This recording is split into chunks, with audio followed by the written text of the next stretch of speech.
இந்த முறை நாங்கள் மகேந்திரா விதை விட்டுருக்குறோம். பொழுதே போயிடுச்சு, ரொம்ப இருட்டாகவே ஆயிடுச்சு. அந்நாத்துக்கு தான் நாங்களே திங்க விட்டோம். எப்படி இருக்குமோ தெரியல அப்படின்னு சொல்லிட்டு யோசித்தேன். பார்த்தாக்கா சூப்பராக வந்திருக்குது எல்லாமே. இந்த முறை தான் ஃபஸ்ட்டு நான் விதை விட்டது. முடிஞ்சிச்சுமாங்க. எப்போவுமே வந்து எங்கள் மாமனாரும் என் பையனும் தான் விடுவாங்க.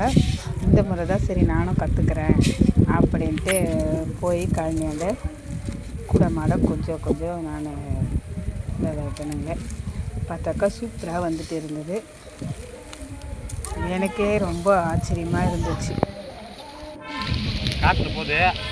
ரொம்ப இருட்டாயிடுச்சு, டைமு போகிறதே தெரியல. நாங்களும் சீக்கிரமாக தான் போன மாதிரி இருக்குது. பார்த்தா பொழுதே போயிடுச்சு, அங்கேயே இருட்டாயிடுச்சுங்கள. அங்கேருந்து வந்தாக்கா மாடு கண்ணு போட்டுட்டு இருக்கு.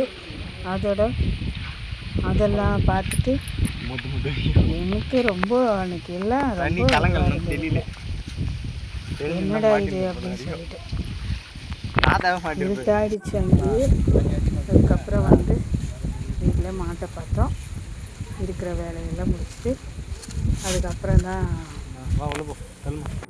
போய் பார்த்தாக்கா சூப்பராக வந்துட்டு இருக்கு.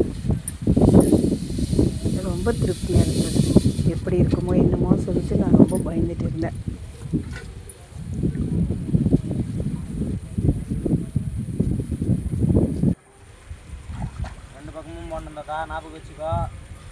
இந்த வீடியோ உங்களுக்கு பிடிச்சிருந்ததுன்னா, விவசாயம் பிடிச்சிருந்ததுன்னா ஒரு லைக் பண்ணுங்கள். நாங்கள் மகேந்திரா தான் விதை விட்டுருக்குறோம்.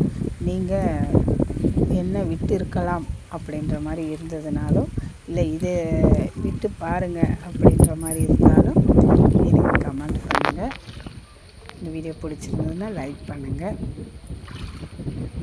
ஆதரவு கொடுங்க.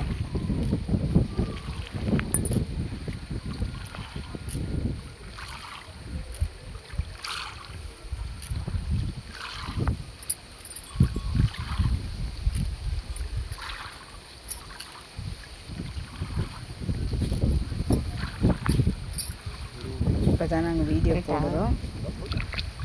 இது எப்படி சொல்லிட்டு எனக்கு தெரியல. சப்போர்ட் பண்ணுங்கள். இது போல் போடுங்க அப்படின்ற மாதிரி நீங்கள் கேட்டாலும் போடலாம். எனக்கு சப்போர்ட் பண்ணுங்கள்.